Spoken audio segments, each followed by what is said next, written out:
Hey guys, what is up? Welcome back to my channel. For those of you who don't know me, my name is Abigail and I run Toxic Vinyl Co. on Etsy. And today is very exciting because it marks 1 month of my Etsy shop being open. So I thought I would do a video for you guys today talking about what I did to earn almost $1,700 this month on Etsy. Now I have to put a disclaimer in here that this of course is not everyone's experience. It depends a lot on the timing of your shop, settings of your shop, what you sell, what social media you're on, how you're marketing yourself. All of these things go into play. So I'm going to lay out what I did today, but it is in no way a blueprint that guarantees that anyone will have the same sales in their first month. Oftentimes people have less sales in their first month and their shops pick up after that point. But I did want to talk to you today about what I did, and at the end of this video I am going to go through my finances on Etsy and show you the stats. I'm going to show you how much they took in listing fees, transaction fees, shipping labels, and how much I get back at the end of the day, which as of this afternoon is about $1,700. So let's get started.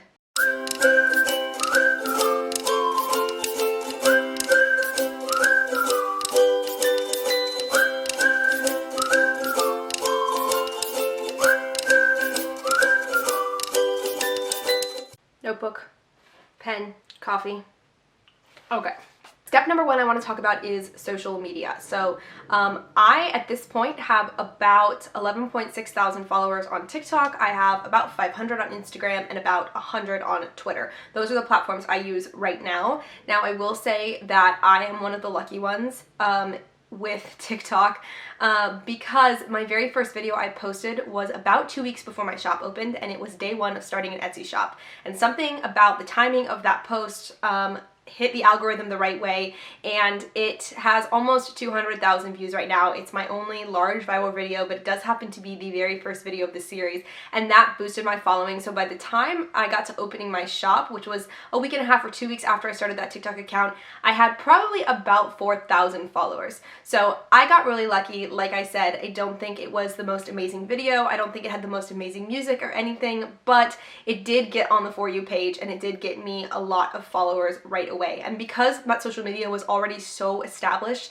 by the time my Etsy shop opened, that is how I got my orders immediately. And I do know for a fact that every one of the orders that first week was someone who found me on TikTok. So if you have opened your shop and you are just now starting on social media, you cannot expect the same kind of hit right away with your shop opening that I had, because I was already pre-established, and again, because I got lucky with that viral video right off the bat. But if you are on social media, the thing that you can do is continue to make content and continue to do it consistently.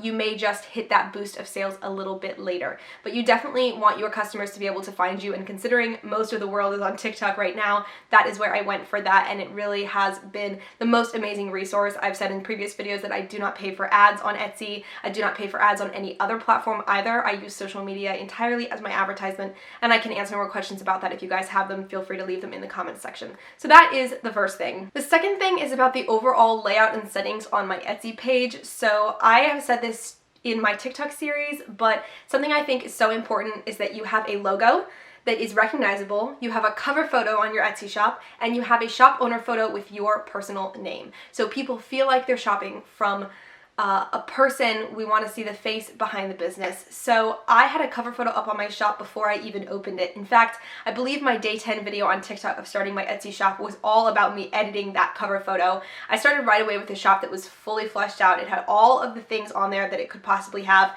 I did start with 20 listings. Now, this perhaps should be its own number of topic, but I started with 20 listings, and this I think was so helpful and so important because it gave my people options right away when they came to visit my shop. And I have been reviewing some shops that have 1 or 2 listings, and the fact of the matter is that if you have less options, you're going to have less buys. And so that is something that I would definitely say if you're considering starting a shop and haven't done it yet, or if you have a brand new shop, spend your time focusing on creating more products, putting more listings out there. That way, if someone comes to your shop, there's no way that they're not going to find something that they like. So that is tip number 2. I'm sorry, there is shipping boxes on my bed right now because I'm packaging orders, so just ignore that. Alright, so the next thing I want to talk about is the way that we are promoting ourselves in any format, but specifically social media. And this actually came up in more of a negative way on my TikTok when I was having a lot of small businesses reaching out to me and begging me to buy their products, or they reach out and they say, I don't want a review, I just want you to purchase something.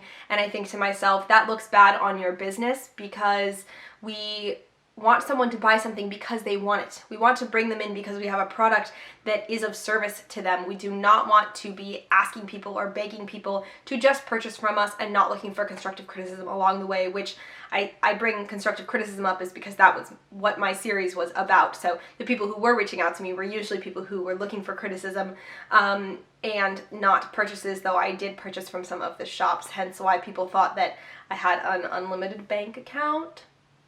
Anyway, so when it comes to promoting yourself, we want to make sure that we are interacting with potential customers, that we're answering comments that might be applicable, that we're answering questions, that we are willing to work with customers. Now, that doesn't mean like giving people discounts because they don't want to pay, or like, you know, you want to hold your artistic integrity in place, but it does mean that if someone's like, I want to discuss this, or would you ever be able to do this, or I've had a couple people in the UK say, hey, do you ship internationally? And I say, yes, of course. And then they say, well, okay, I can't afford shipping. And I say, I totally understand. I'll let you know if I ever have free shipping. I'll let you know if a sale ever happens with free shipping. But I don't say, oh no, I'll just ship it to you. Because I can't afford it. And so I've definitely had to say no to a couple orders or to a couple potential customers because I know that something is going to dig into my account and my money earned more than it is going to earn me money, which is not why I have this business. The third tip is to just stay communicative with your customers, with your other small businesses or potential collaborators or anything like that. I very much have a following of other small businesses, so that's why I word it like that. But anyone who reaches out to you with questions, you want to make sure that you answer those in a prompt fashion and that you're very polite and professional about those responses. So the fourth thing I did is make sure that all of my supplies were in place so that I could be sending out orders as soon as they come in. This might be a no-brainer to some people, but to make sure that all of my shipping supplies had arrived, my business cards, everything. Now, I did not have my business card or my logo stickers for the first couple of purchases, and I thought that was going to be fine because I knew I was getting it the next day. It wasn't a big deal. Well, those did end up being delayed a little bit longer than expected, and I had to get a friend to print out some color copies for me. They were not the best quality, but they did the job. Still, I wanted to keep all of the pieces that go in my shipping supplies cohesive, and so I did print a couple of those myself, or I had someone else do it because I don't have a color printer. But do your best to have all those things. You don't want someone to order something and then you're like, oh no, I have to go and order the supplies to ship this, or I'm missing a piece or something. So you want to get all your ducks in a row in that sense. Okay, number 5 is to have your accounting figured out. That's a weird way of saying that, but what I mean is you want to know where you are keeping track of your numbers. Also in this tip is open a business checking account. So I went probably a week into my business. I'd been buying everything on my personal credit card. I went a week into my business to the bank, and I opened a checking account for my business, and I got a business debit card. So then after, or just recently this month, after my sales and my money has come back to me, I then transferred the money that I owed myself when I bought things off my credit card. I transferred that back to my account so that I'm all sort of evened out with what's a business expense versus what is a personal expense. And now when I do have business expenses, I put them on my business card, and I also have all the money I earn go into my business account.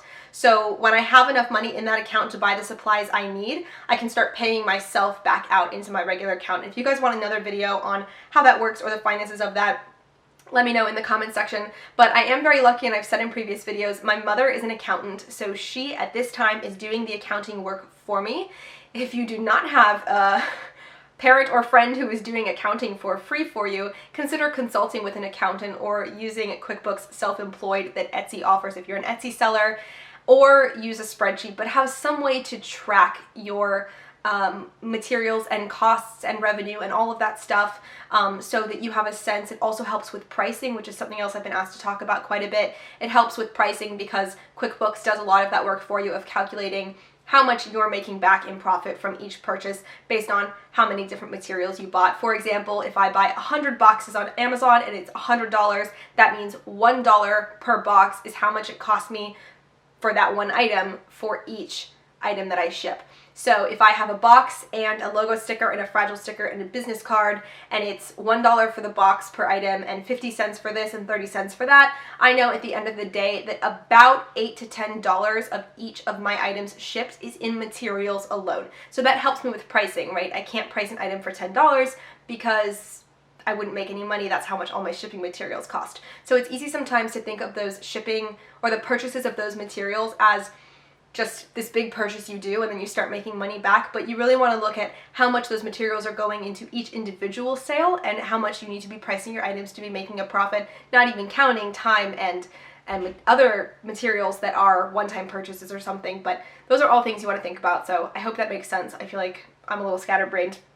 Anyway, that's tip number 5, is have your financial stuff in order enough so that you understand what's going on and you can keep track of it safely.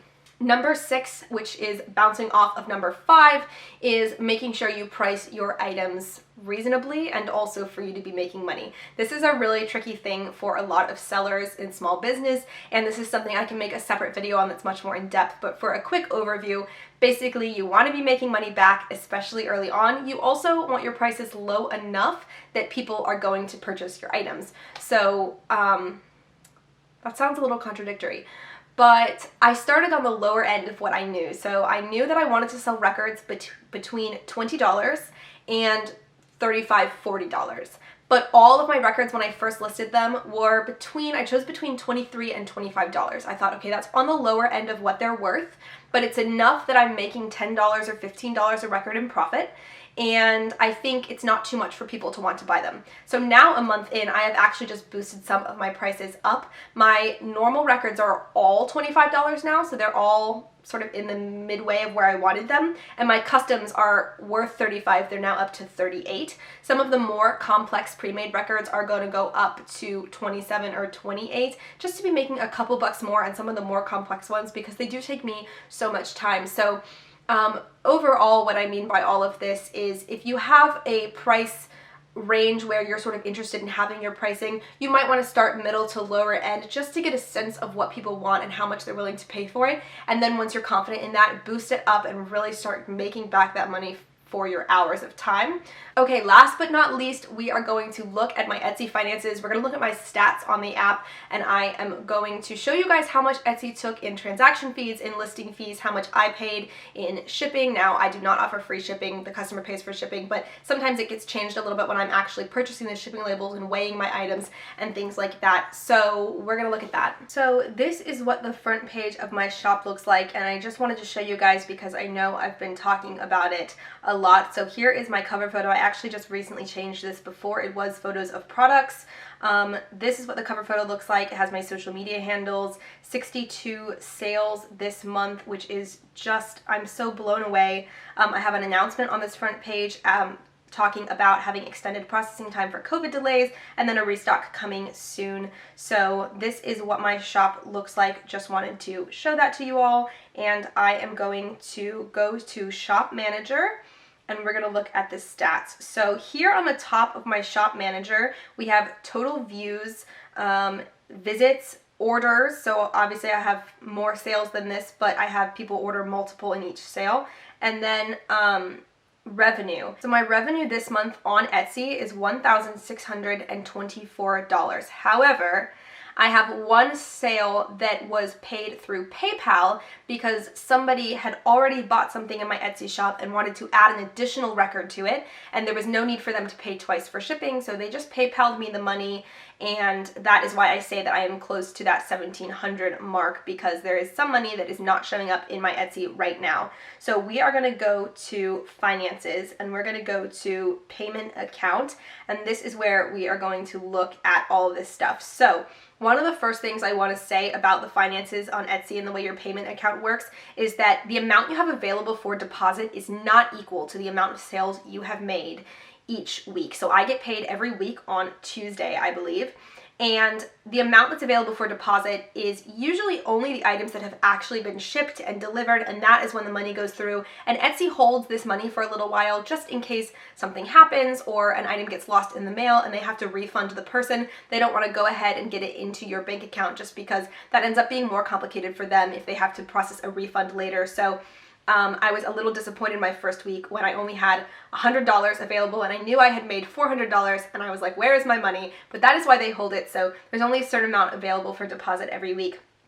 So here you see some of the recent activity. It's showing me these negative numbers under fee and tax is how much they have taken for various things. And over on the left under type, it says whether that's the money taken for a transaction or listing. And then of course they have how much it is added to your total balance. So down here, this is the monthly statement for July, and we are going to change this to all this year. Now I did open beginning of June, so we're going to look at, this is technically the last 30 days, even though it's over the course of 2 months.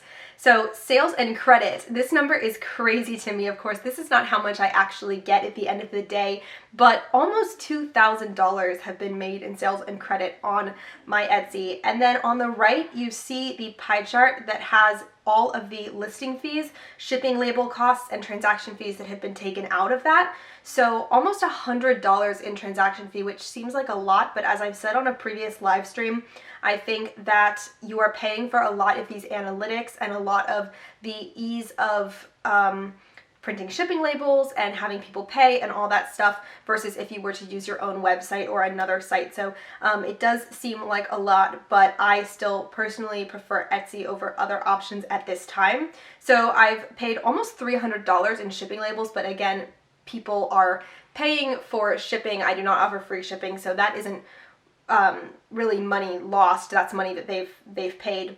And then the listing fees come out to about $20 right now. The listing fees don't bother me at all. I believe that you should have as many listings as possible. The only time this may not be true is if you're a sticker shop or selling really, really small items, and listing fees, if you're only getting $2 for an item, a 20-cent listing fee can be a lot. But for me, listing fees are not a lot. I think they're totally reasonable.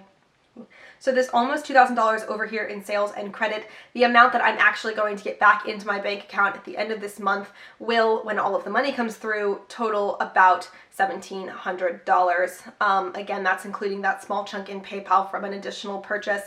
But I just wanted to show this to you guys and give you a sense of how this works. For those of you who've been asking about how Etsy works and how they show it to you, they do make it really easy in this way. Again, I'm not going to have all 1,700 of those dollars today. They're not in my bank account yet. I get paid every week and I get paid with only what's available. And quite honestly, a couple $100 of this is records that haven't even been finished yet. They're records that are customs that I'm in the middle of working on, but they have already been paid for. So that's something to keep in mind as well, that a lot of the work even for this money isn't quite complete yet. And I do have a lot of open orders with customs, which is what I'm quite busy with right now. But still, I thought it was worth showing this to you guys and you get an idea of what it looks like. All right, I hope that was helpful. That was kind of an overview of things. Didn't go too into detail about everything related to my small business this month, but if you have other video requests, please let me know in the comments. As always, like and subscribe. It is super helpful to me.